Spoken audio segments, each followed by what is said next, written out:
কোনো অসুখ বিসুখ হতো তো হযরত উম্মে সালমার কাছে একটা বর্তনে করে একটা বাটিতে করে পানি নিয়ে পাঠিয়ে দিতাম।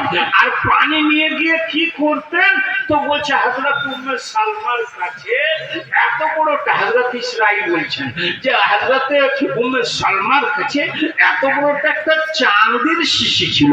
তিনটা আঙুলকে জোর করে বলছেন এত বড়টা চাঁদের শিশি ছিল।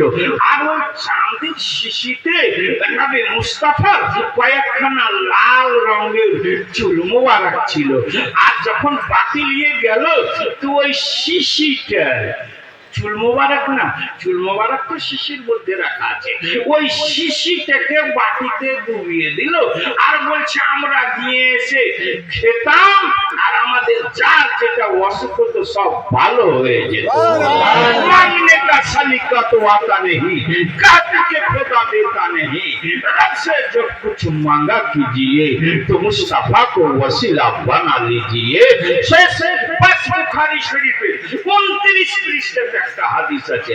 হযরত ইবনে সিরিন বলছেন, কি বলছেন 29 পৃষ্ঠাও बता किधर पढ़ेंगे।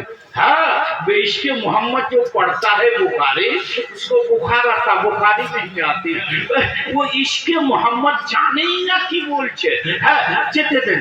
হযরত ইবনে সিরিন বলছেন যে আমার কাছে শাহরুন নবী সাল্লাল্লাহু আলাইহি সাল্লাম হুজুরের কয়েকখানা চুল মোবারক আমার কাছে আছে। আসব না হো মিন আনাসিন আও মিন কেবলে আনাসিন। বলছে চুল মোবারক আমাকে হযরতে আনাসের কাছ থেকে দিয়েছি বা হযরতে আনাসের বংশ ঘরের কাছ থেকে আমি ওই চুল মোবারকটা নবী মুস্তাফার পেয়েছি। তো হযরতে উবাইদা রাদিয়াল্লাহু তাআলা আনহু বলছেন ওয়াল্লাহি আল্লাহর কসম খেয়ে বলছি আমার কাছে যদি এখন নবী মুস্তাফার চুল মোবারক থাকে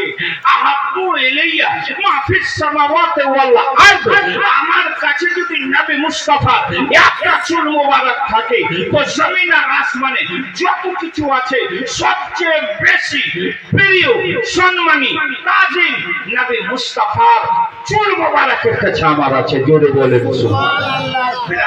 করবো আর 3 বার করে